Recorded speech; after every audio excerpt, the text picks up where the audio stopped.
Ishwaram, as resplendent sun. It's the start of a bright new day.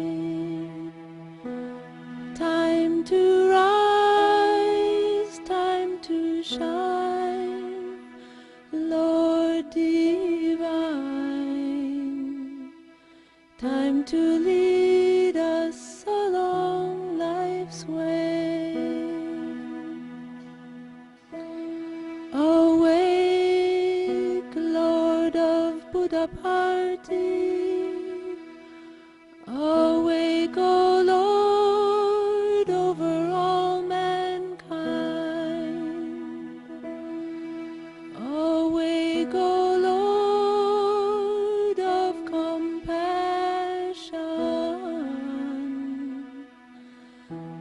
that the world good fortune may find. This is Saroja Girishankar. She's been a long-time Sai devotee, and she has traveled all the way from New Jersey to be with us. Please welcome Mrs. Girishankar.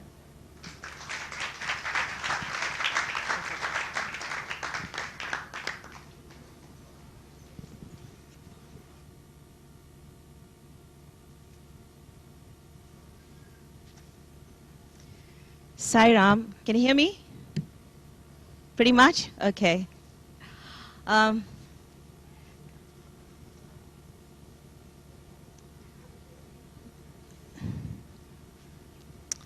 prayers to Swami to wake us all of us up, and including me, to see us through this 1 hour.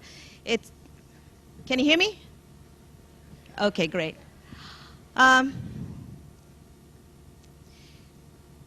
I think I have a very extremely difficult task to do the closing act of this retreat, especially to follow the kind of people like Dr. Shankar and Dr. Grice.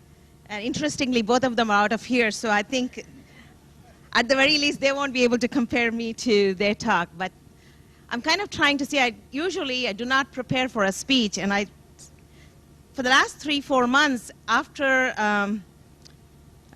Chenapa had called me and told me about the topic, which God alone is, it's one of those, at the same time, a no-brainer topic where, I mean, what's so big about it? God alone is. We all know that, or at least we say that and repeat it.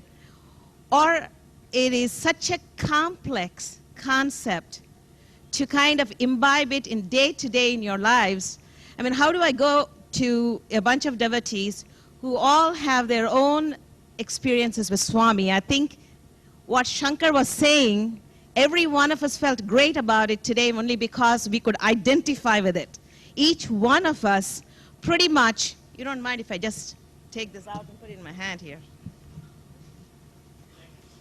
Yeah, I'd like to hold. No, that's fine. No, I just like to move around a little bit.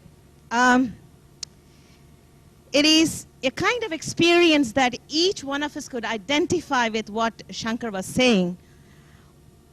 We may not have had the physical proximity as well as the kind of experiences that he has had. I think that's extremely special.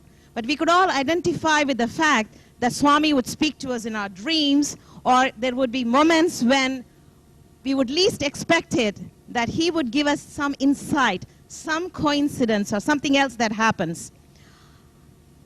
So we felt very good about it because it came from the bottom of the heart. So I had prepared this whole speech of about 15-20 pages, and I figured I'm going to put it aside because that's not going to work. And I also saw everybody was speaking from their personal experiences. Some of the personal experiences are extremely private, which is very difficult to share. But I want to kind of turn away from the topic because it is really very complex. So I'm going to just kind of throw at you a few things that I have been able to gather. Somebody said, I've been a long-time devotee of Swami. I don't know what long time really means. All it seems like when I first went and saw him back in 1972, that was before I came to this country, when I first looked at him, it seemed, in those days, there were like 40 or 50 people in Puttaparthi. You know, there was just sand and there were a few handful of people. When I first set eyes on Swami and I looked at him, it seemed like I had known him all along. There's sense of familiarity, sense of having seen him somewhere along the time. And then this rush of emotion, where was he all this time? You know, that kind of sense of familiarity that each one of us probably feels when you first see him. It's not a sense of majesty. It is not a sense of omnipresence. It's not even a sense of power of God. It is this person, you look at his face and you say, oh my God, I've seen him somewhere in my past. That kind of a sense. Since then, it has been a one mighty journey in Swami. But I would like to kind of throw at you a few things that I think if I were to write for my posterity or for my great-grandchildren, one day when they pick it up and read it, they would be able to say, this is what great-grandma was and this is what she had. And the reason I say that is I am a writer by profession too. And I've always found that he gives all kinds of experiences which we usually think about for a few minutes and then put it away, and then after a year or so it becomes very dim. And it is so important for each one of us to take these pearls, every dream of ours, every experience, every moment when you think he has struck you, so to speak, to save it for our posterity. And the reason that's important is once when I was with Swami, he has given me, just like Shankar, I've been one of those fortunate ones where we have had the proximity to learn from his feet. But I've always also been tested by him a whole lot. There have been years of darkness in the tunnel, and there have been years of brightness and joy. He has a way, you know, of making you at one time feel like the queen of the world, and the next minute you are even smaller than the sands of Puttaparthi. So probably those of you who have been going there know what that means. Back, one of the biggest impressions Swami made on me was when I first went and saw him in '72 and came away to this country with two little kids, a child who was 1 and another child who was 4. And when we landed here back in '72 for in '73, I was struck by a strange illness. The doctors could not figure out what in the world was wrong with me. Neither the Mayo Clinic nor anybody in Boston could figure out. I just was extremely, extremely weak, and I couldn't even breathe, and I was laid out in bed. And in those days, the Indian population was very, very small, let alone the Sai community. There was not a single center in the entire East Coast. I knew about Swami, I'd been to him, and the doctors simply could not do anything for me. So here I was with my husband, 2 little babies, and staying in bed, and we had no money, no nothing, no family. For 3 years, it was an intense struggle, and I don't know whether many of you know, there used to be a woman by name Indira Devi. I don't know where Indira Devi is now, but at that time, Indira Devi was very close to Swami. And there was another person called Hilda Charlton in New York. She also was blessed of going to Swami. So Hilda and I met one time, and we spent about 4 hours talking about Swami. And she has a room called the Room of Masters, where she used to have the pictures of pretty much every master. By that I meant everybody going backwards and forwards, and Swami. And so we sat in the Room of the Masters, as she called it, and talked about him for 3-4 hours. And then I had gone into reading Swami's books where he kept talking about his name. All the doctors had given up, and what do? I'm a 27-year-old, 2 kids, nobody in this country. Now what do I do? So I started reciting Swami's name because I'd heard him speak about it before I came to America. But the Swami's name, I would repeat it constantly, but my memory was not very good at that time because I had become so weak. I could not walk, I could not think, I could not talk, or I couldn't even sit up and eat. The only thing I could force myself to say was to say Om Sri Sai Ram. Now I did this for almost 6 months to 8 months, and nothing happened. I was saying it during the few hours in a day. I did not know what to do with myself. What do I do? I'm not dying. I'm not gone. What do I do with this? So I took to repeating his name every minute of the day, every second of the day.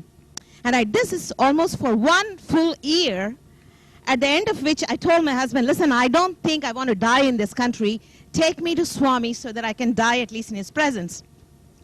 And what does my husband do? He's got one job, he's got no vacation. So we reserved our seats to go to India. This was back in December 1975. So we were supposed to leave in 2 days, and then I became so severely sick that he could not even have taken me in a stretcher. So we canceled it. Again, in April, we decided to go, and again I became so sick he had to cancel. And then in the month of May, I said, listen, it doesn't matter even if I die in the plane, just take me there. So we reserved the seats. We are supposed to leave on May 22nd or 23rd, I don't remember. 3 days before that, my husband gets a very strange urinary infection and is bleeding. And I didn't even have a single friend to take us to the hospital. So I called somebody, a stranger, I said, take him to the hospital. And I can't drive, I can't sit with him. So they do some kind of a whatever, the examination, to try to figure out, does he have a stone? There you go, okay. And then the next day he calls me from the hospital because they just brought him back, but he was okay, but he has a very serious infection. And I haven't driven for 3 years, right? I take the key, go to the car, because somebody has to go and see my husband. I say, Sai Ram, I don't know, because I can't walk because my balance is not good.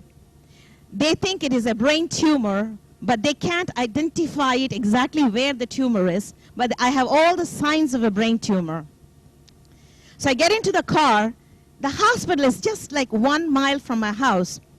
I drive the car for about 2 minutes, and I'm so nervous, and I can't see right. So I have to pull it to the shoulders and stop. You wouldn't believe it, I should have stopped at least 20 times before I drove into the hospital. And then I walk up, I take somebody's help and ask them to take me upstairs to my husband's side. And he's very groggy, and we both hold hands and we pray for a while. Then I somehow get back home because the children are at home, they don't know what's going on. And he says, Saro, don't cancel the flight, let's go day after tomorrow. And he's still bleeding and he still has an infection. So what we do is, we go ahead, and finally he's able to drive us to the New York airport. It's about 100 miles.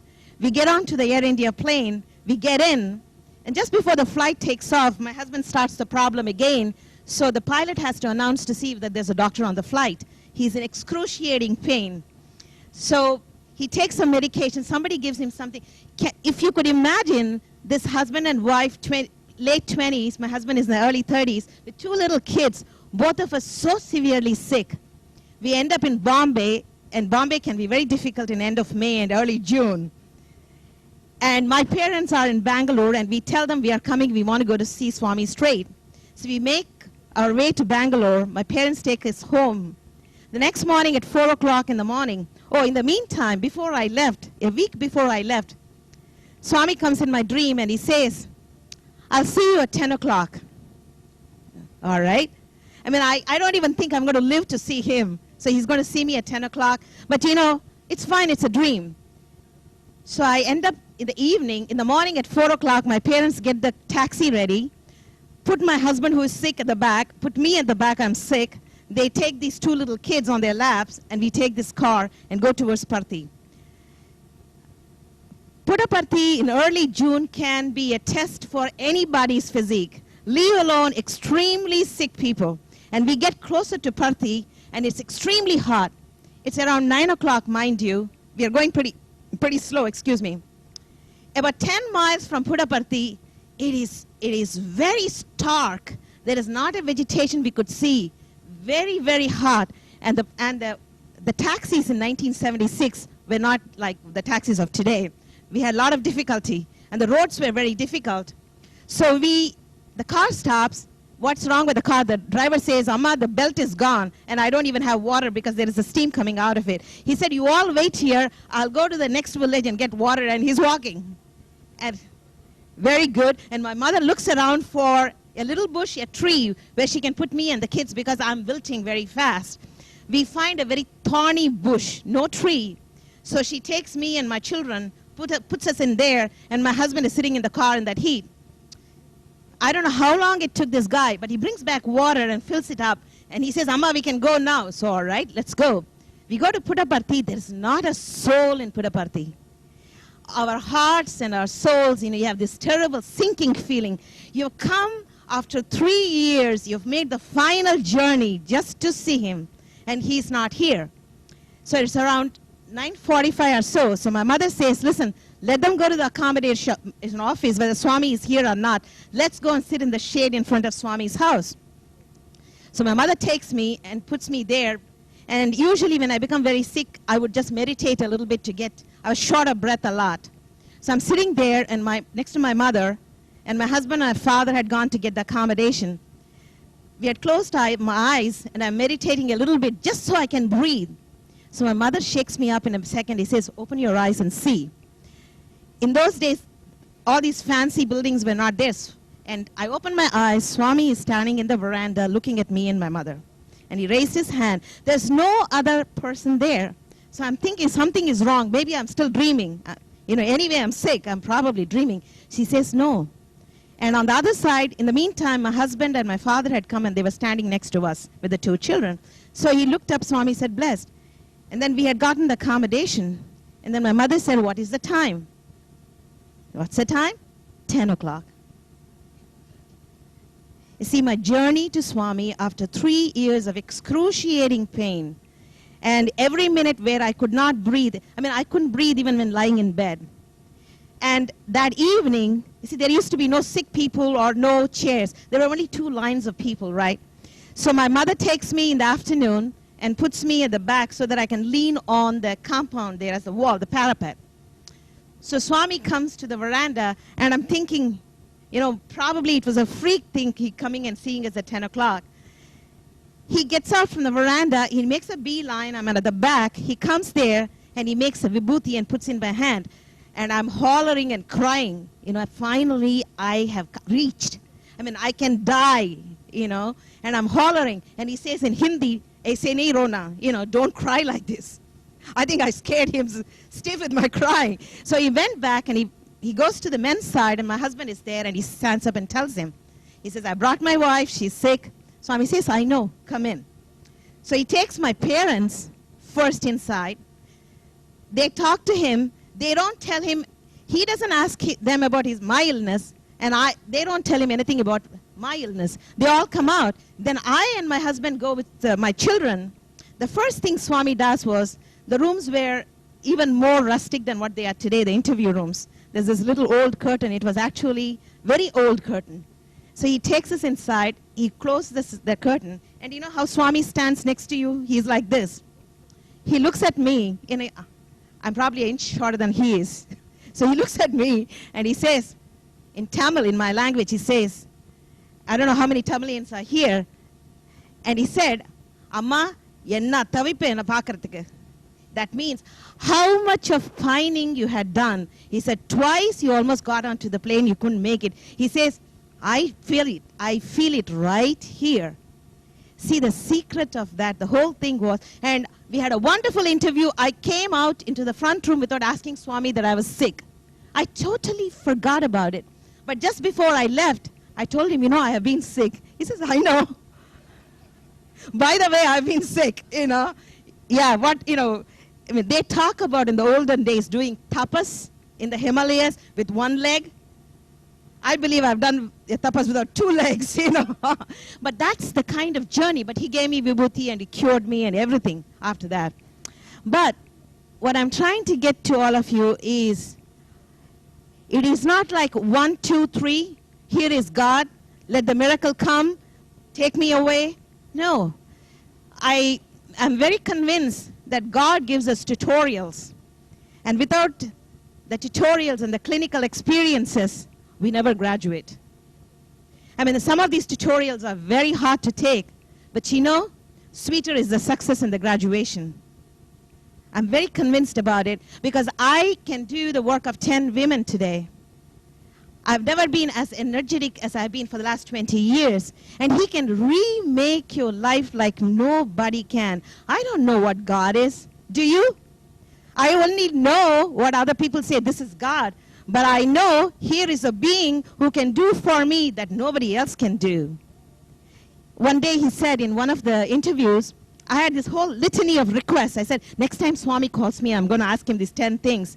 And I had this old envelope. I had 1, 2, 3, my children, my husband, my everything. And out of nowhere, he says, what do you have in your hand? I don't say anything. He says, come inside. I go, and he says, what is this? And he reads from there. Daughter, son, husband, wife. He said, what is this list? I said, Swami, I won't forget asking you all this. Then he said, is that all you have? I said, for right now. You know what he did? It's only myself and my son were in the interview room at that time. He put his hand up, and he put it very close to my face. And he said, you see this? And I said, yeah. You see, the sun, the moon, the earth, the sky, everything is in this. He says, I give everything for my devotee from here. There is no limit to what I can give you. And there's no question about believing or not believing. At that moment, sometimes Swami is like so majestic and so, I would like to say, lion-like, so forceful, so royal. Then you say, yes, sir, But then other times he's very womanly, very gentle, the mother, that you would like to sit at her feet. But I knew at that time, our health, our wealth, our peace, everything, he's here to give us more than that. I cannot tell any, there's one more experience that will blow your mind. So I come back feeling a little bit better to America. This is back in 76. Not only that, he says, go and do a center. I'm very happy, Romba Santosham, go and start a center. I'm a woman who has no energy because there was no overnight energy. I felt better. I could sit up, I could eat. I could walk with somebody's help.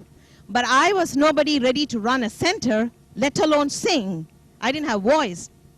He said, no, go and do center. So I come here, we start the center, and every Friday I would have to clean up the center, and I didn't want to hire a maid to do it. I figured this must be my sadhana. So I would vacuum from here to there, 2 feet, lie down, vacuum 2 more feet, lie down. And then if I lighted a lamp, I had to lie down. This was excruciating, but he had told me to say his name all the time. Not only that, within 2 months, he comes in my dream and he says, go and do substitute teaching. Excuse me, I can hardly breathe. Substitute teaching? If anybody has taught in this country public school and junior high and substitute teaching, I don't think you could ask for any better, I don't have the word for it. I mean, you would have gone through the whole experience of a lifetime. And interestingly, I was a teacher back in India before I came to America, and I was also doing my master's in BU before I became sick. Fine. But there was something about implicitly listening to him. There are times when I haven't listened and I've suffered. But that was a time when I listened, and I called my local public school and say I would like to teach. These days, I wear Western clothes when I go out and work, but those days, I used to insist on wearing the sari and my little thing here, and I walked into a public school. They had never seen a woman like me before. In fact, I'm standing in the hall, and one of the junior high kids says, what is she doing wrapped around a blanket for? Not only is this woman wrapped around a blanket, I walk, for some reason, the principal says, okay, you can go into this junior high. He figured, she's come to me, I'll give her a chance at it, but let her fall on her face. Okay, I walk into this place, and then I have this blanket wrapped around me, and I used to also cover myself this way, This is how Swami likes you, and then you go into it. The kids look at me, they don't know whether this woman can speak the language, English, can she speak? So they're murmuring to each other. One of the kids says, I don't know what language she's going to speak in. And mind you, I'm still suffering from shortness of breath, right? What do I do? How do I tackle these kids? I put away the lesson plans. There's no lesson plan. When you substitute teach, don't depend on lesson plans. So I started ad-libbing everything I possibly could. I came out of it. at the end of it, the kids, I mean, not that I transformed them. It amazed them that here was a woman from another country with a totally different dress. Not only could she speak the language, my goodness, she could even speak to us about our subjects. Now, what's going on? I did teach, I did not stop. And another reason I taught, we didn't have any money. My husband's was one salary. When you've been sick for 3 years, you know how hard that can be. We had no money. Okay. Now, every substitute teaching class meant $25 a day. And that meant my next trip to Swami. And I started collecting $25 a day. So they would call me during winter when it would have snowed. And I would get up, put on my sari, and go. My husband would say, "You are nuts." He said, "I don't want to do anything with what you decide." And I was very adamant. He said, "Do what you want." So we would have a screaming match, and I would go and teach and come back. But you know, it was $25 extra. And it just gathered and gathered. And then almost about 7 to 8 months, and this was 2 years after I went to Swami, and this was the March of 1978. I'm able to walk, I'm able to do things, but I have to rest every 3-4 hours. So even when I would teach the kids, in between I would go to the teacher's room, lie down there, and then come back and teach. Now, it was 10 days before what Swami calls, that the Indians have a new year called Yugadi. You're familiar with it? It was 10 days before that. And my husband and I, that 10 days before that, both of us are sleeping. In the morning, we both get up, and he says, "You know, I had a very strange dream." And I'm saying, "Yes, I had a very strange dream." And my husband is a very logical, scientific-minded guy, like many of you, who has a who even today he thinks I live half the time in dreamland and half the time. He's a very good devotee, but he's not into dreams as I am, okay? So he has a dream, and he's very awfully quiet, and I'm saying, "Giri, what's the matter? What's your dream?" I don't want to tell my dream to him first. He says, "You know, the dream I had today, it was," he would have a dream once in 2-3 years, and his dream was, I and he and the kids had gone to Puttaparthi, right? And he had gone to the darshan, and Swami is saying, "Where is Saroja?" And he's saying, "Swami, no, he calls him for the interview. He's inside with the kids. He says, "Where is Saroja?" So he says, "Swami, she's reposing." And Swami is saying, "Is she resting?" "Yes, Swami, she's reposing." He said, "No, no, no, no."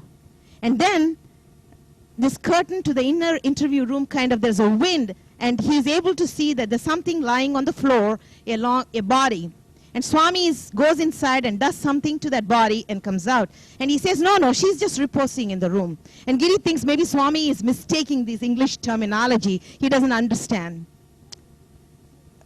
Think about it, our Maya in your mind. He doesn't understand, right? Okay. Then I tell him my dream. Listen to this, and this will blow your mind. In my dream, in real life, I want to go between dream and real life so you don't get mistaken. My real life, I had a doctor by name Dr. Skromak, an old Catholic doctor, extremely kind. And I was a 29-year-old woman or 28-year-old woman. And he saw me in utter pain. He could not do a thing for me.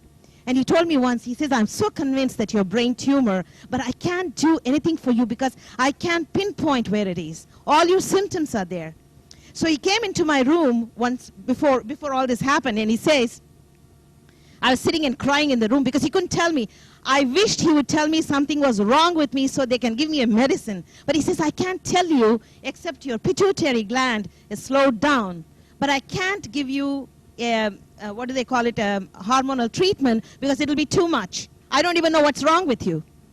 And then he walked back into my room, and I was crying. He sat next to me, and he's an old man of 75. And he looked at me, he says, "Do you smoke? Do you drink? Anything. I can give you anything just to get you over this." I said, "Unfortunately, I don't smoke or drink. Otherwise, I can start right now if you want to." You know, but anyway, be as it may, this Skromak was a very gentle. You know, you will always find the doctors and the other people who cross you, they are from your last birth. They are not people who, it's not coincident. So there must have been something with Dr. Skromak. He must have been my grandfather somewhere along the line. Anyway, in my dream, I'm sitting there, and Swami tells Dr. Skromak, We have to do surgery on Saroja immediately. It's become very serious because the brain tumor has gotten to be too serious. So they put me on a stretcher in my dream, take me into the hospital room, and Swami, I'm lying on the stretcher. Swami is on the top of the table, and Dr. Skromak is on the side. And Dr. Skromak is watching. Swami takes his finger, this finger, and he's got vibhuti in the tip of it, and he goes around like this. And then he lifts the whole thing. And I'm screaming in my dream because I'm still very chicken about all this. You know, I cannot stand the sight of blood and all that. And I'm saying, my God, if he's taking out, what's going to happen to me? I say, Swami, no, no. He says, no. And then immediately I start seeing all these lights. And I keep thinking these are the visions of Vishnu and all that. There's a whole series of drama that's going on of light and beings and everything. At the end of it, Swami says, puts it back, this top thing. It's like a little hat, you know, he's putting it back. And then he's saying it's fine. And then he makes, he touches this whole thing and he gets up and he says, you're fine. I told Giri, this is what he did in my dream. Now this is mind-boggling. And Giri is starting to scratch his head, you know, why we have never gotten a dream together on the same night, and we never have. I mean, in the last 20 years, we haven't had a single dream like that. We so happened, a dear friend of ours was visiting with us who used to have access to Swami. So I call him on the phone and he's about to leave for India, and I'm saying, you know, something very strange is happening. I don't know, Swami is starting to play with our minds here. I don't know what's going on. So I tell him this whole thing. He calls us from India after 2 weeks and he says, you know, I went straight from the airport to Swami in Vrindavan, and Swami said, what, did anything unusual happen? And he scratched his head, yes, Swami, that was one thing strange. You know, my friends Girishankar and Saroja, they both had this strange dream. Then Swami, and he explained to him what it was. And Dr. Bhagavantam and a few other students were there. And Swami said, no, no, you are getting it wrong. This is how I did it. I took the skull off like in the skull operation. He says you have to take it off like a hat and then do the surgery. And after 10 days, all this is gone. And after 10 days, he comes back again on the day of Yugadi in my dream. And now it's dream. Now reality is over. Now dream. Now he comes in my dream, and I'm sitting in front of Swami, and Swami puts his finger through my hair. And then he looks for something, and he says, I'm looking for the stitch here. And he pulls out the stitch in my dream. And in the meantime, I'm still doing my substitute teaching, mind you, and the $25 are adding up. Okay? I'm very close to getting my ticket. And I want to take my son, who is 5 years old, with me too, right? And he needs, I think it's 10% or whatever it was, and I'm going towards that, the 25. So I'm still working. And then by this time we are convinced that reality is striking here, something is going on. Then Swami is having the summer course, so I send word to Swami that I would like to come to the summer course. He first tells this person, I've just done surgery on her head. It's too hot for her. It's going to be difficult for her. Then he says, Swami, the one who did the surgery can allow and take care of the rest of it. So here, Swami says, fine. So I take my little son and I go, end up in Vrindavan, right? For 1 month, I stay with other devotees, listen to everything. At the end of it, we come to Puttaparthi. And then Swami calls us for the interview, right? Not easily. He makes us wait for 2 weeks, at which time we think he has given us up. What have we done? You know, all these difficult things you go through. The very next day, my husband is going to come back. So he calls us into the interview room. And you know how in the outside room, he has got a spiritual discourse. Everybody's sitting there, and I'm sitting at his feet. He starts off the speech, he's saying, you know, people think I'm not present in America or UK or Australia, but you know what? He says, I do all kinds of stuff. I even do surgeries in dreams, you know. And then he looks at me and he winks. And I'm saying, hamma, hamma, no. You see, because some of the experiences are very special. You don't know whether you can share it with people. What will Swami say? Will the effect of it go away? Because it's kind of mind-boggling. I mean, you want to believe this? Because only I can believe it. It's very hard for anybody to believe it. And then afterwards, he takes us inside. And then the first thing he told me was, the reason I had to do this surgery myself is because if the doctors had done it, you would not have lived. See, not only did he spare me the surgery, you know, the post-operative things can be very traumatic. for 6 months. I've seen people with brain tumors after their surgery, either their eyes are not together or they are not able to walk. It takes a long time. You never know. And he says, well, gingerly I'm preparing for my substitute teaching and getting my tickets. So he said, that is why I did it. You know, this is only one instant. He has saved me like 3-4 times. But one of the most amazing things, the reason I'm saying this again is, so Giri asked Swami, Swami, can we share this with other devotees who come to the center? He snapped at Giri. He said, how do you know the people coming to the center are devotees? And I'm saying, uh-oh. Now what did we ask him which was wrong? Was it wrong that we judge others as devotees or not devotees? Or not all the people who come to the center are devotees? Then Giri said, can we share this experience? Yes, he said, you must. But for a long time I didn't. It's only recently that I've started talking about it because I think he has given me so much more experience after that. I think it's time that I shared it with other people. The last 3-4 years have been very difficult for my husband and myself. We had a number of difficulties in the house.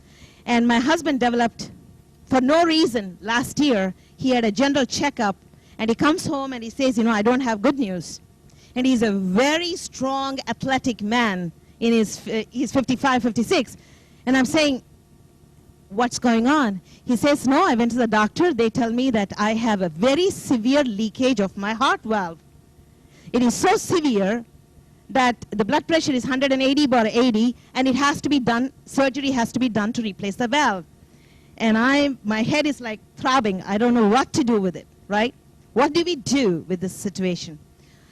And in the meantime, my parents who are very old, they're coming from India to visit with us. And I'm the only child. If my parents hear about my husband's health, probably one of them will die. Now what do we do? So they come and visit for 4 months. We keep it under the wraps where nobody knows that he has a problem. And he and I are under this tremendous stress, and we don't even want to disturb anything. We don't do anything. And then every 6 months they have to do this testing to see what the leakage is. So back before Swami's birthday, 10 days before Swami's birthday, we have what you call the echocardiogram done. And then they say the heart has become so enlarged because it's pumping so much of blood. You have to do surgery within 2 weeks. Otherwise, the heart could fail and he may need heart transplant.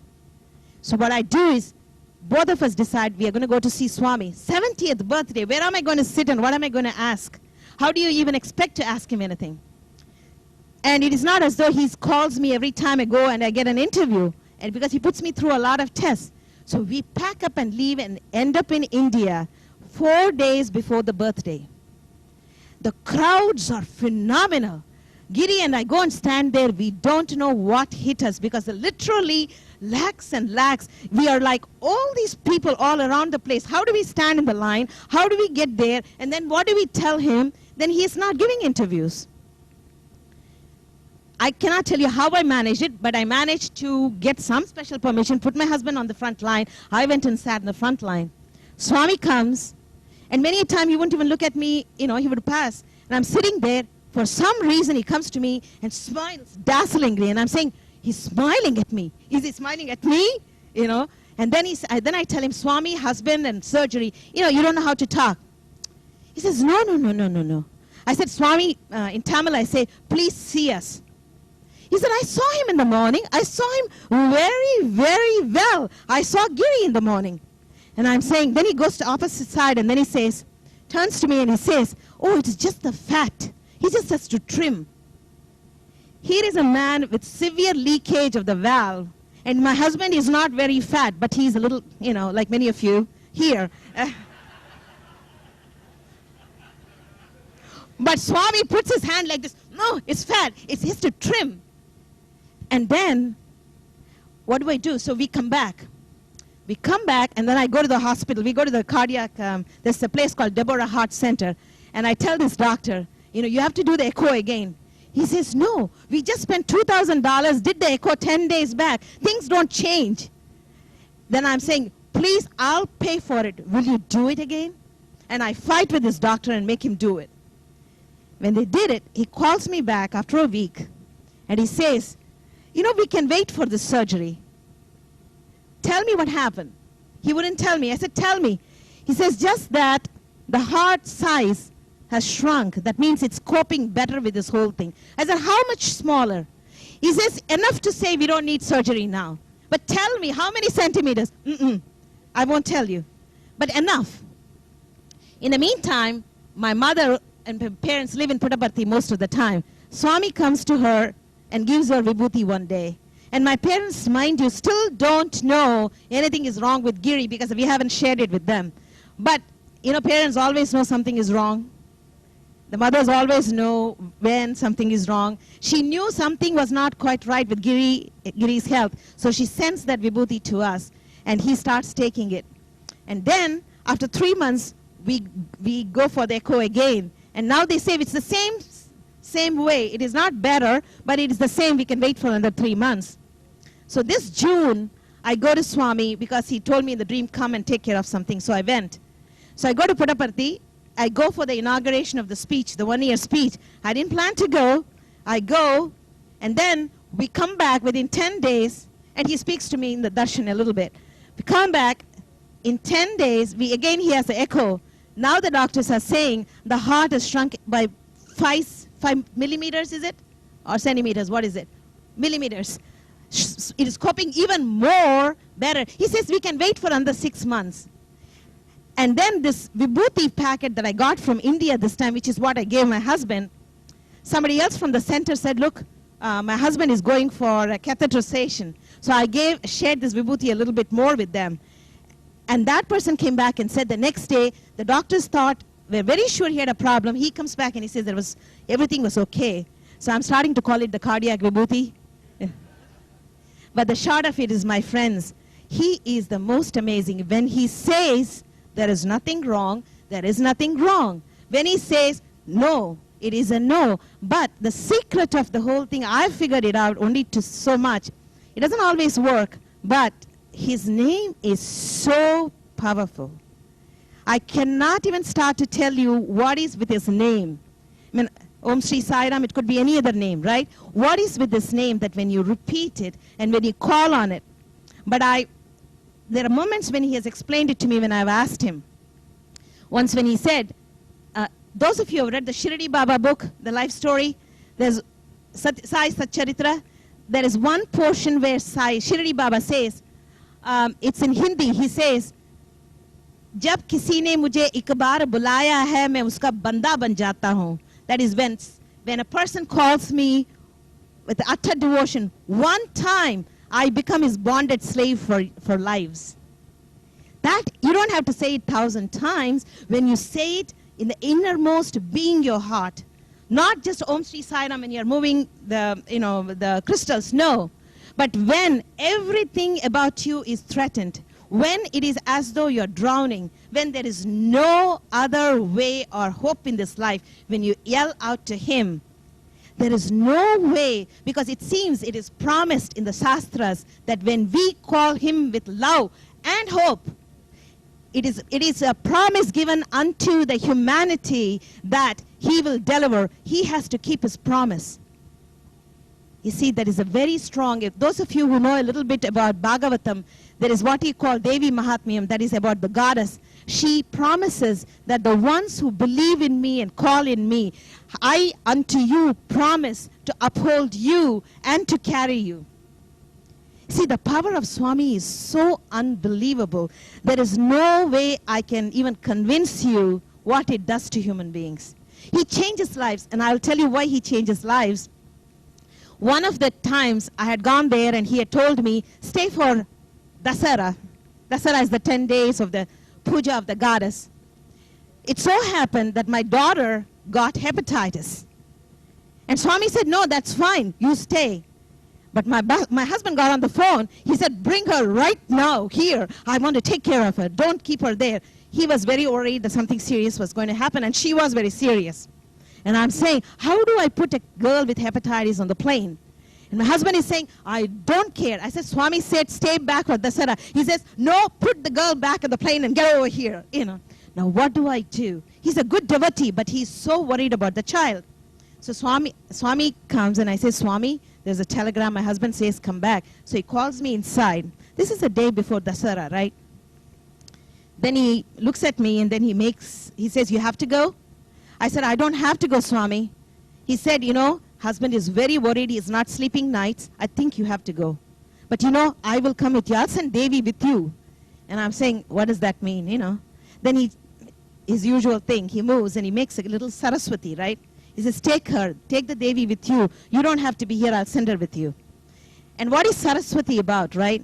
It is the knowledge, it is the writing, it is the communications, the whole thing. 9 yards, if you will. I was teaching in the college, in the school, English and everything, but I never was a writer.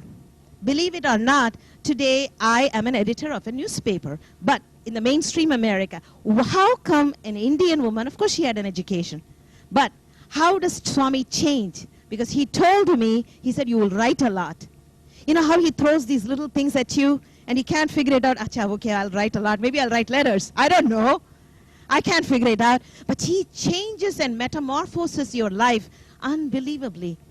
And I'm bringing back yourself to this little bit of topic before time runs out, because I do have a plane to catch in. I have to run about half an hour. The topic here is God alone is, what does that really mean to people? When I was with Swami in one of the speeches, he keeps saying, look, you are God, I am God, everybody is God.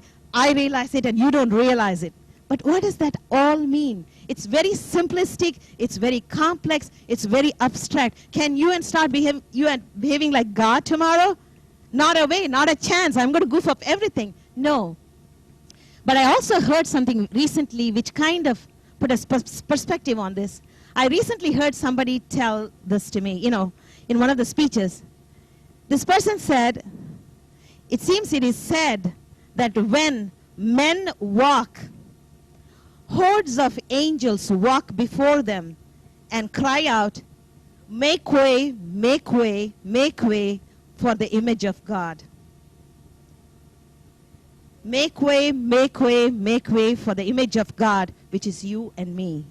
We just don't see these angels. We truly are the images of God. But what does this mean, to be the image of God? That means we have to have some of the qualities of God.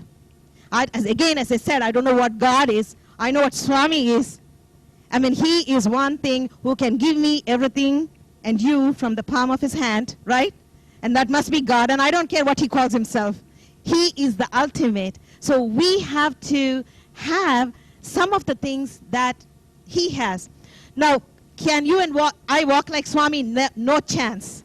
The way he glides and the way. But you see, Swami is at once, he's charismatic, he's most sophisticated, he's most elegant, he's most well-dressed, and his hair is always in the place. You can see him put his hand. Never is one hair out of the place. And when he talks with vigor, he talks with energy, he talks with love. You see, life is nothing but the most vibrant, most joyous, and the most beautiful of things. And you and I are the holders of that treasure right here. You see? So it's not difficult to energize that, to take advantage of every minute of that, what is in us.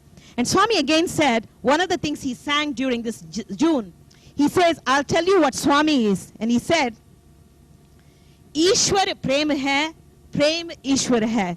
He says, God is love, love is God. He says, there is no way you can reach me if you don't practice this love. And he says, what does that love really mean? Does love really mean that you go and talk to everybody around you and be nice to everybody? He says, no. He says, love meant, he said, the synchronization of the thought, the word, and the deed. And that is love, and that is Swami. And he says, that's what I've come to give you, because that is liberation. And I said this morning, he pretty much said, liberation is for us to lose this time around. You see, there is a living master here. Whether you and I recognize it or not, he's truly a living master walking along with us. And if we don't grab the treasures that he had come to give us, we are the losers. We have chosen to lose it. And then he went on to say, he says, what does this thought, word, and deed mean? He said, it simply means that every second, literally hundreds of thoughts are being produced or being given birth in your head. See, we are a manufacturing plant here going. Each one of us has a plant going. Hundreds and thousands of thoughts. The moment the thought comes out, he says it goes out into the space, into the ether, and it has a persona of its own. Each thought has a personality, and that personality has to be satisfied before it would die. That is why Swami says, I tell you, think only positive thoughts. Because the moment you have a negative thought, it is out there with a personality, and somewhere along the life, in this life or next life, it will have to be satisfied. Isn't that amazing? That is why he said, think positive thoughts, because they take birth and they will come true. Not today, not tomorrow, maybe not even in this lifetime, but they will come true. And in the same vein, he said, don't worry. He says, worry means negative thought. He says, when you worry and you put that thought outside, it will come true. Don't we worry we'll get sick? Don't we worry we become bankrupt? Don't we worry that something will go wrong, we'll have an accident? He says, no.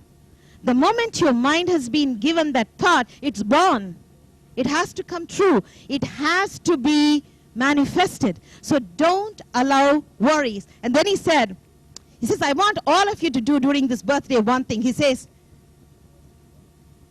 if you have Naya Paisa, that is the Indian equivalent of your cents, he says if you have Naya Paisas for 100 rupees in a whole sack full of them, and you're carrying it, they're all your worries and negative thoughts. Bring it to me and put it at my feet, and I'll give you a note which is 100 rupee. And he says, hi, guy, you put it in your pocket and you walk along back home. You see, the whole secret of it was, he was saying, do not worry, because when you worry, it becomes true. Its most unbelievable thought I ever heard is that when the thought comes in the mind, it goes in the ether and in the space, and it stands there to be manifested. And that is why he says it's very easy to become God, because once you put those positive thoughts out there, they become true. And they, at one time or other, manifest and become true in life. Basically, I really think that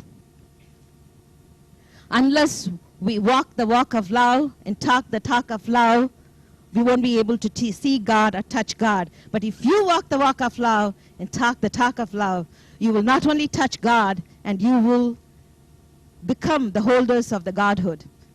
See, we indeed have a treasure here, an unbelievable inheritance. And Swami made a point of it at this June discourses, that he says, you don't know what your inheritance is. He says all the Vedas, the scriptures, and Swami and the avatars are your inheritance. Claim it, take it, have a ball with it. Sairam, people, thank you very, very much.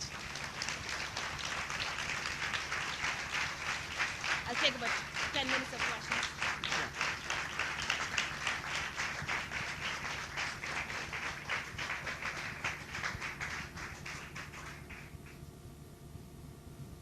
Questions?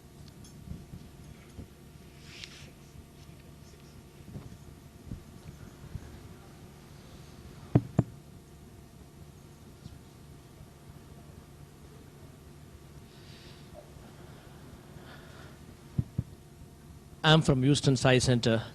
In such short time, you touched hearts of all of us. And we would like you to visit us, our Texas retreat in the future again, to spend more time and listen to you. Sarah.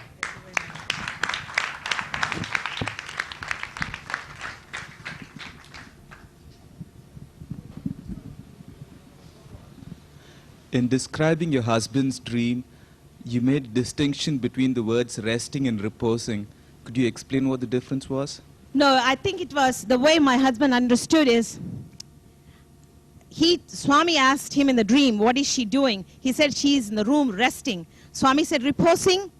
And Giri said, no, resting. And then he thought, maybe Swami didn't understand the word. But actually, repose is a stronger terminology of somebody resting in a deeper state. And that's what was happening to me, because what Swami was doing in his dream to me was he had put me on a repose and was doing the surgery. I mean, we came away with that thought. The Swami never explains. We never asked him about the reposing stuff, you know.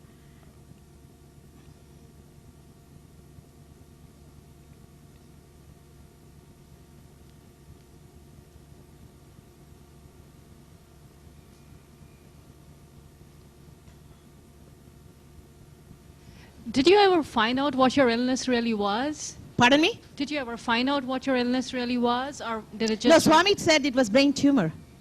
Oh, but It's did- just that my doctors couldn't find it. It must have been in one of those places where they couldn't find it or so small. It doesn't matter. It's all gone.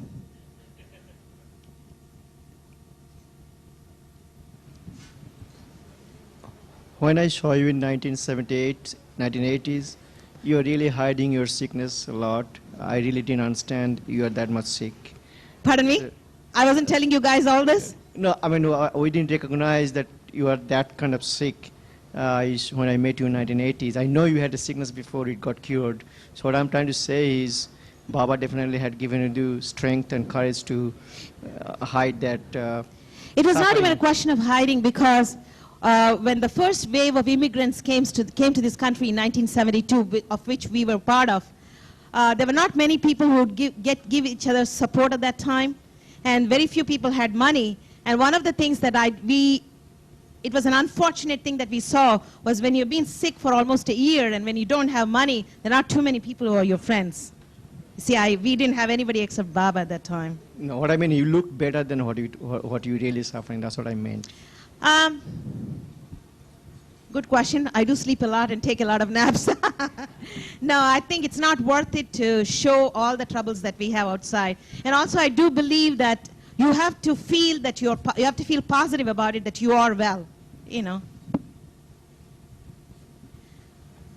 Well, thank you very much. And I would like to leave you with the last thought, which I thought was, I'd like to leave it with you. Remember, Swami says about the present, how important it is that we write our own scripts of our life. It is not as though Swami is sitting and writing the story of our lives. We get to write our own scripts. And by that you mean every moment we are living, we can do and say things that will determine the future. So you're writing your script and your history. And Swami says present is so precious. And I'll leave this with you for you to think about. The past is history. The future is a mystery. But today is a gift. We all agree, don't we? That is why it is the present.